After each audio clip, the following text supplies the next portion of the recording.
Bonjour tout le monde, c'est Pamela, bienvenue sur ma chaîne YouTube. J'espère que vous allez tous très bien et que vous avez passé un bel été. Et je vous souhaite également une belle rentrée si jamais vous avez repris l'école ou le travail. Moi je vais très bien, toujours dans la chaleur, dans l'humidité. Il pleut énormément en ce moment, donc c'est pas très agréable. Mais bon, c'est comme ça. Aujourd'hui, je voudrais vous présenter 3 romans que j'ai lus cet été. Le premier, c'est L'Anomalie de Hervé Letellier. Ensuite, je vous parlerai de Une vie entière de Robert Seethaler, c'est un auteur autrichien.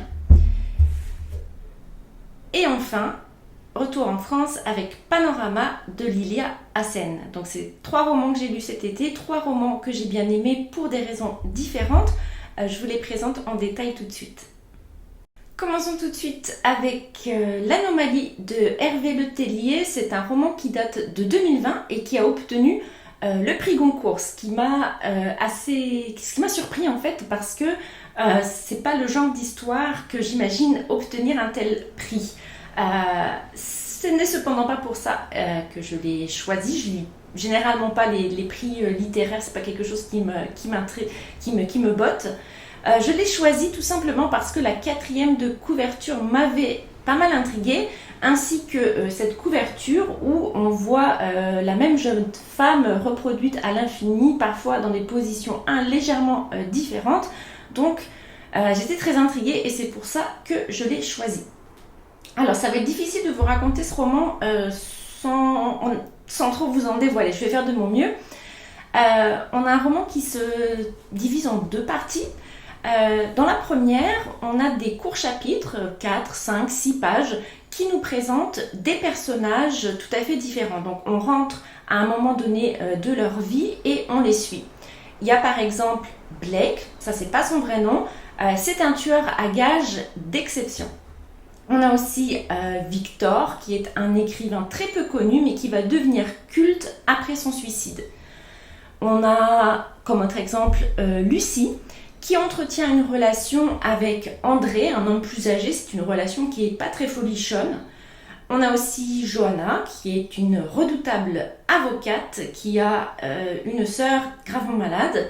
Ou encore David, qui est victime d'un foudroyant cancer du pancréas. C'est un petit peu un pléonasme, puisque c'est un cancer qui est en général très violent. Donc, tous ces personnages, a priori, sans point commun les uns avec les autres, ont néanmoins une chose en commun. C'est qu'ils ont tous pris le même vol Air France Paris-New York en mars 2021 et que ce vol a subi de terribles turbulences. Donc, autre point commun, pas chez tous, mais chez certains, à la fin de leur brève présentation, on voit que la police se présente chez eux et les embarque. Alors, qu'est-ce qui s'est passé ? Pourquoi est-ce que la police vient les chercher ? C'est quoi cette histoire de turbulence incroyable sur le vol Air France ? Eh bien ça va nous être révélé à la moitié du roman, et moi je ne vais absolument pas vous le dire pour ne pas vous gâcher la surprise. Alors, mon avis sur ce roman, j'ai trouvé vraiment très bien mené. On en apprend un tout petit peu plus sur le vol Air France avec chaque personnage, avec l'explication qui nous vient à la moitié du livre et qui pour moi a été une surprise totale. J'ai vraiment été très surprise et j'ai beaucoup aimé l'être. J'ai beaucoup aimé la présentation qui a été faite des personnages. J'avais vu certaines critiques qui disaient que justement ils n'avaient pas aimé ce point-là. Moi j'ai trouvé ça vraiment très bien fait parce que en seulement quelques pages, l'auteur arrive à nous faire saisir qui sont ces personnes, quelle est leur personnalité et quelles sont les choses qui les occupent dans leur vie actuellement.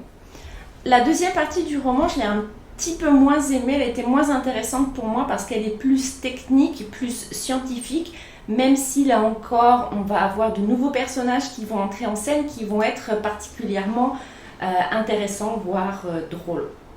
Aussi, dans cette deuxième partie, la réaction des personnages qui ont été présentés en première partie, quand ils découvrent ce qui leur arrive, ou plutôt ce qui leur est arrivé, elle est vraiment très bien faite, puisque chacun réagit différemment, mais selon sa personnalité qu'on a bien découverte dans les premiers chapitres.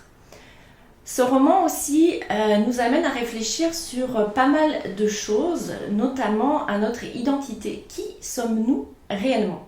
Et comment est-ce qu'on peut appréhender la réalité, le monde qui nous entoure? Est-ce qu'on est vraiment sûr d'avoir notre propre libre arbitre et que tout n'est pas déjà décidé par avance pour nous, qu'il n'y aurait pas un genre de puissance supérieure à la nôtre qui nous manipulerait constamment? Donc, ça pose aussi la question du destin. Est-ce que notre destin est vraiment impossible à changer ou pas?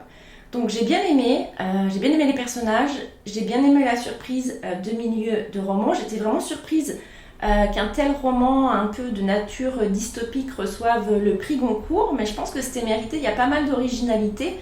La fin aussi, je l'ai trouvée réussie, elle est surprenante. Et je pense que c'est pas un roman facile à terminer, mais que l'auteur s'en est vraiment très bien tiré de ce côté-là. Donc, si vous n'avez pas lu l'Anomalie, si vous avez un peu comme moi des a priori par rapport aux gagnants des prix littéraires, je vous conseille de laisser tomber ces a priori et de vous lancer dans la lecture de l'Anomalie de Hervé Letellier. Je pense que vous allez beaucoup aimer, c'était vraiment une lecture sympa. Une vie entière, comme je vous le disais en introduction, c'est un roman autrichien. C'est un roman qui a été écrit en 2014, mais qui se passe en fait à la fin du 19e siècle et au début du 20e siècle. Cette vie entière, c'est celle d'Andreas Heger, un homme qui est né à la fin du 19e siècle. La vie d'Andrea, déjà tout petit, ça commence pas très bien, puisqu'il devient, vers l'âge de 4 ans, orphelin. Et alors, il est récupéré par un oncle fermier pour qui c'est pas la joie en fait d'avoir une bouche supplémentaire à nourrir. Cet oncle donc n'aime pas l'enfant et il va le battre constamment. Un jour, il va le battre tellement fort qu'Andreas va en garder une claudication à vie. Néanmoins, Andreas c'est quelqu'un qui se laisse pas abattre et devenu jeune homme, il travaille dur.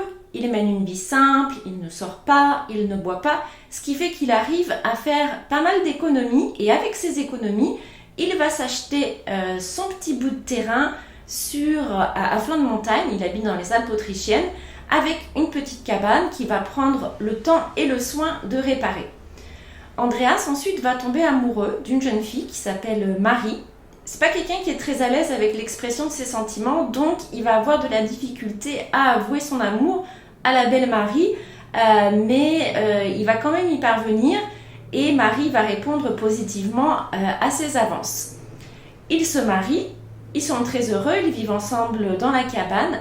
Malheureusement, un terrible accident va venir faucher la vie de Marie et Andreas se retrouve très rapidement veuf. Il ne va d'ailleurs jamais se remarier. Il continue quand même de travailler, donc c'est toujours quelqu'un qui va de l'avant, Andreas. Et puis éclate la Seconde Guerre mondiale. Alors, l'Autriche à l'époque fait partie de l'Empire germanique et Andreas est donc enrôlé dans l'armée allemande. Il est envoyé combattre les Russes dans le Caucase. Il va finir par se faire prisonnier et, comme beaucoup d'autres personnes, être interné dans un camp dont il ne sera libéré que bien après la guerre, au début des années 50. Il va rentrer dans son village, Andreas, et il va constater que les choses ont changé. Alors, il y a deux choses qui ont changé particulièrement. C'est tout simplement l'essor technologique. On a maintenant des remontées mécaniques qui sont de plus en plus performantes, des automobiles, la télévision, etc., etc. Autre chose qui a changé aussi, c'est l'avènement de la société des loisirs, ce qui est un peu difficile à comprendre pour Andreas, qui a toujours consacré sa vie au travail et à l'entretien de son habitation. Les loisirs, pour lui, c'est pas vraiment quelque chose qui lui parle. Puis finalement, Andreas, il regarde tout ça de loin, il s'isole un petit peu plus dans son village et il devient quelque part le type bizarre du village. Si vous habitez en campagne, peut-être vous voyez un petit peu du genre de personne dont je parle, quelqu'un qui va vivre un petit peu à l'écart, qui a l'air de sortir du siècle dernier au niveau des fringues ou de sa façon de vivre. Alors si jamais vous avez cette personne-là dans votre village, ne la jugez pas trop vite, peut-être que cette personne a une histoire particulière derrière elle qui fait qu'elle est devenue comme ça. Alors moi j'ai beaucoup aimé ce roman, c'est un roman qu'on aurait pu appeler finalement pas une vie entière mais une vie simple, une vie ordinaire. Alors il se passe pas vraiment grand chose si on considère que aller à la guerre c'est pas grand chose, mais quand même ça nous amène à réfléchir beaucoup sur nos besoins sans fin d'êtres humains modernes entre guillemets du 21e siècle. Des besoins qui sont tellement énormes que finalement ils peuvent jamais être assouvis, ce qui conduit à la frustration permanente de tout le monde. Finalement, vouloir, c'est un petit peu se rendre malheureux, ça serait la leçon de ce roman. Andreas, lui, il reste toujours simple, il va de l'avant, il essaie d'être un bon travailleur, il essaie d'être une bonne personne, de ne pas faire de mal. C'est quelqu'un qui est un petit peu rigide, mais qui fait de mal vraiment à personne, qui dérange personne. C'est une lecture vraiment qui fait du bien, qui nous amène à reconsidérer, je dirais, l'essentiel, à nous interroger finalement sur non pas ce qu'est le bonheur, tout le monde un petit peu court après le bonheur, j'ai l'impression, mais plutôt à nous interroger sur ce qu'est la satisfaction. Est-ce que on a assez? Est-ce que nos besoins primaires sont bien satisfaits? Est-ce qu'on a un toit? Est-ce qu'on n'a pas froid? Est-ce qu'on n'a pas chaud? Est-ce qu'on a suffisamment à manger? Est-ce qu'on a de la famille qui nous aime, etc. etc. Donc ça remet pas mal les choses en perspective. J'ai beaucoup aimé aussi dans ce roman le style de l'auteur. C'est un style vraiment très très simple. Mais l'auteur il a su choisir aussi des mots qui sont vraiment adéquats, je dirais, pour décrire des émotions qui finalement ne sont pas flamboyantes, mais plutôt discrètes. Donc c'est une lecture qui fait du bien. C'est un tout petit livre, hein, je crois qu'il fait à peine 150 pages. Oui, c'est ça, il fait 145 pages, donc ça se lit vraiment d'une traite. Si vous avez envie d'une lecture reposante, qui fait du bien, je vous conseille Une vie entière, roman autrichien de Robert Seethaler. Pour conclure cette vidéo, je vous présente le troisième des romans que j'ai à vous présenter, c'est Panorama de Lilia Hassen. Alors Lilia Hassen, moi je la connaissais comme journaliste, c'est pas au petit journal, c'est devenu quotidien, voilà, maintenant je ne retrouvais plus le nom.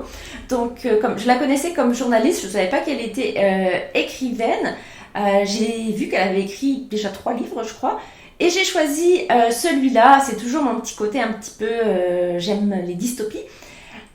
Donc pour commencer à lire Lilia Hassen, j'ai choisi Panorama.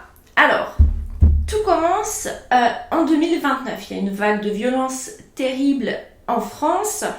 Une semaine qui s'appelle la Revenge Week, la semaine de revanche, au cours de laquelle des victimes qui n'ont pas été vraiment reconnues par la justice vont se faire justice elles-mêmes et tuer leur bourreau. Alors ces personnes vont être pardonnées, il va y avoir une espèce de grande révolution en France qui va amener à de grands bouleversements. 2 principaux bouleversements. Le premier, c'est que dorénavant, ce sont les citoyens français qui voteront directement les lois sur Internet. Donc voilà, pourquoi pas. Et l'autre changement, ça va se faire dans l'architecture et notamment l'architecture des habitations. Alors, puisque pour éviter d'avoir toutes ces violences intrafamiliales, il va être décidé de construire des habitations transparentes pour que tous les voisins puissent se surveiller les uns les autres et s'assurer que personne ne fait de mal à personne. Donc c'est une sorte de monde idéal, on est dans un monde idéal, voilà, personne ne peut faire de mal à personne, il n'y a plus besoin de police, c'est formidable, ils sont remplacés par des gardiens de protection, les citoyens patrouillent et prennent soin les uns des autres, prennent soin entre guillemets.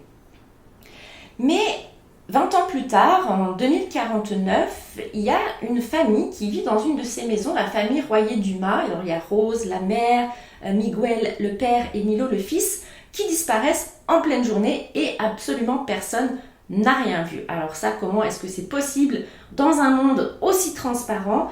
Ça paraît incroyable.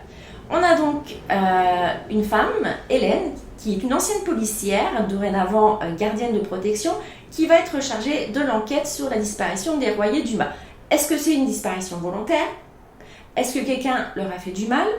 Donc Hélène, elle va mener l'enquête avec son collègue Nico. Elle va interroger plusieurs personnes, notamment Olga, qui est la sœur de Rose, qui est aussi sa voisine, et puis tout un tas de voisins qui habitent dans le même quartier ultra sécurisé. Et de fil en aiguille, elle va découvrir, Hélène, que peut-être ça n'allait pas si bien que ça chez les Royer-Dumas.